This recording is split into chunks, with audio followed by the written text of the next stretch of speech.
whatever. All right, let's see what we get. No whammies. Anna. Luc Besson's Anna. Okay. A film 2 people saw in theaters. Yes. John Wick ripoff. Directed by a man who married like a 15-year-old girl. Oh, did not know that. Okay, I'd say that's a winner. That's a winner. That's a winner. No stars. Garbage ripoff movie made by a weird French hack.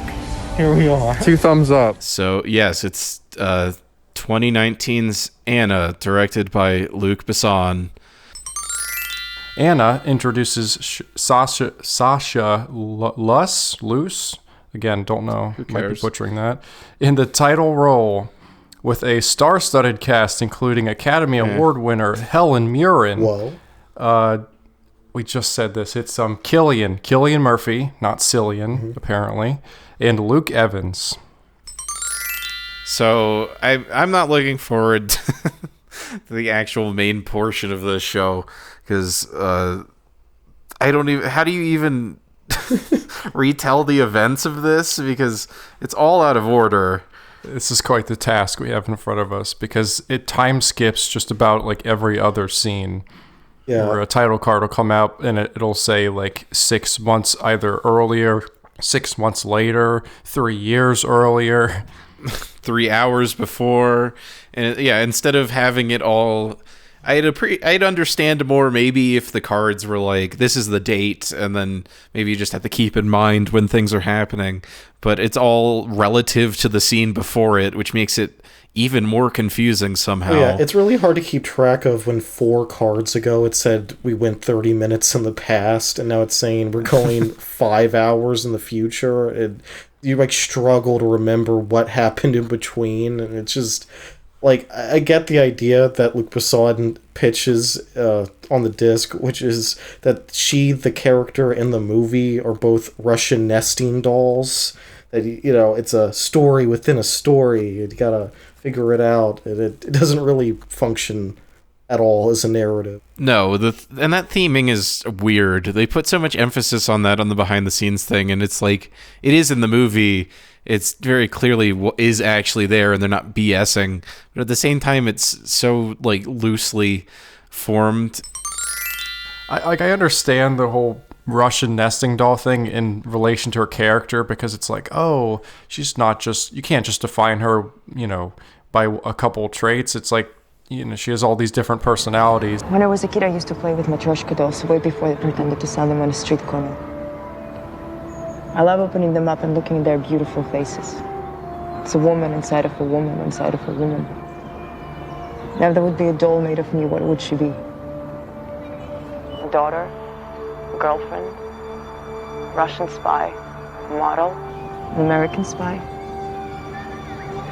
If you go to the very smallest doll very deep inside, what is she? That's fine, but when you start to like take that and impart that theming onto the like editing and the structure of the story, that's, I think, where it went wrong. Because I think I would have enjoyed it a heck of a lot more if all the events were just told in order. Probably, yeah, because everything is just, it's basically just structured so that every sort of information reveal is like plays out like it's a twist, but then when every scene is a twist, it's like, is anything a twist anymore? Oh yeah. No, there's only like 1 or 2 that actually felt like anything, and it's like every scene is trying to make you feel like, oh shit, now I understand what this is. But because you never have enough context to like connect to anything, you don't really care. This is just kind of something that Luc Besson just gets to make because he's a name that people recognize, and the studios are just like, whatever you say, sir. And yeah. So it's just kind of an auteur, just off the rails kind of thing. And it's not like, it all just feels like it's half-baked, and no one was able to like challenge him on anything. He literally says in one of the featurettes that he took a week to write the script. Yeah. So it's very clearly just kind of haphazardly thrown together. Well, with something with that many layers, it shouldn't be done that quickly, I guess. Yeah, no, he describes that he like thought of the idea of a woman who's represented by a Russian nesting doll, and that's like how she is as a person, and then he just like wrote it super fast because it all just flowed out of him based on that idea. And then when you actually watch it, it becomes clear that like he didn't think any of those aspects through in like a real way. He wrote it down, and no one needed to challenge it, so no one challenged it, and here it is. It's just in its what is probably might just be the first draft, and it's just a fucking disaster. And I guess we can talk about Luc Besson. How familiar are you guys with Luc Besson's stuff? I know of his work, but honestly, I this might be the first movie I've ever even seen of his. I have to double check that.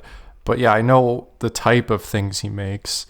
Yeah, I've seen and enjoyed Leon the Professional.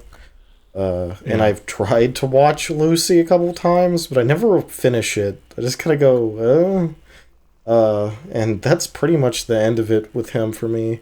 I wanted to watch Nikita at some point. I think that would have helped with this, because they seem like they're pretty much the same thing.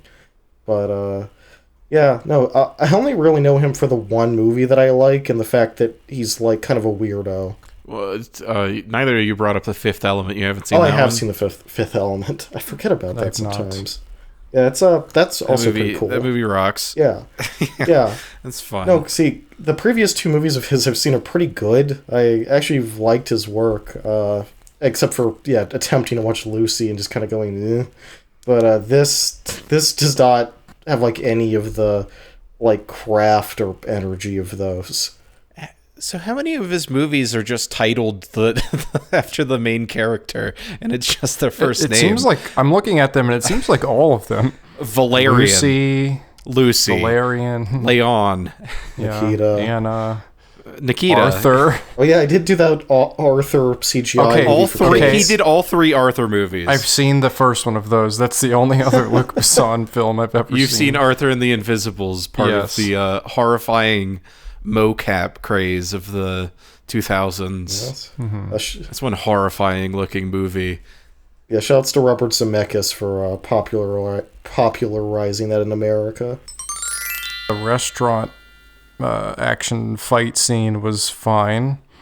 Yeah, that was the fight that they put in the trailer. They knew it looked like a John Wick fight scene, and that was the hot thing at the moment. So they had to capitalize on that.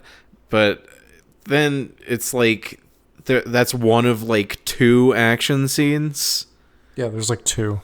Well, and Luc Besson talks about that in one of the featurettes. He's like, it's very funny because Anna is in fact not a typically action film. It's a story about characters. It's like Leon the Professional. Yeah, this is like Leon the Professional, because there's only like 2 or 3 action scenes, but you know, when they happen, they're really like powerful and all this stuff. That's like, wrong, because the characters in Leon are interesting and sympathetic, and that's why you can pull that with that movie. You don't need those action scenes, and the action scenes in that movie are better. Mm-hmm.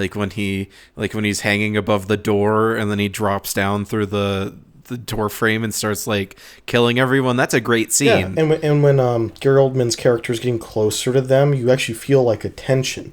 It's like building across the movie, so that even if it's just a casual scene, you know that things are gonna start going bad for Leon, but you don't really get that impression with this. No, like there needed to be, if he was gonna be reserved with his action scenes, then I think he should have put more thought into characterizing the characters. Yeah, I just liked when Luc Besson said all of his female main characters are just like Joan of Arc. I think that all my characters have the same pattern. There's a bit of Joan of Arc in Anna. She's a real fighter. What does that mean? I don't know what. Luke? He said something about them being like strong or something, like some very general stuff. But then he also compared Helen Mirren to chocolate. Helen Mirren is a little piece of chocolate. He said he was just like, Helen Mirren is as we say, a little piece of chocolate. And then he said like the French, what's that word? It's a cognate, which basically means a word in a different language. It just sounds like the same across different languages. So it's like he said whatever the French equivalent is of delicious, but it sounds like that. So we were like, okay, that must be what that means. I thought he was going to craft an analogy around the chocolate thing, but he just leaves it hanging there. He just says she looks like chocolate and then says that's it. There's no analogy. I don't know if that's like a weird French saying or what, but it was very strange. Luc Besson had a lot of statements like that where I didn't know what the fuck he was talking about. Has she done anything else? No. This was her most recent thing, I think. She was in Valerian. Yeah, but and that was before this. So. And that was, I think, her literal only other credit. Yeah, Luc Besson describes the idea that he says he brought in, air quotes, like, major stars for this role, and then he brought her in because he liked her or whatever from Valerian, and then everyone behind the scenes was like, oh shit, she's the real actress here. She's the one. And that is the least believable story I've, like, ever heard. Okay, yeah, so apparently she's, like, a pretty famous Russian fashion model. Okay. And I was correct. Her literal only two roles are this film and Valerian. Doesn't matter. Oh, she's one of the aliens, I remember, because Luc Besson in one of the bonus features was like... On Valerian, I was looking for aliens.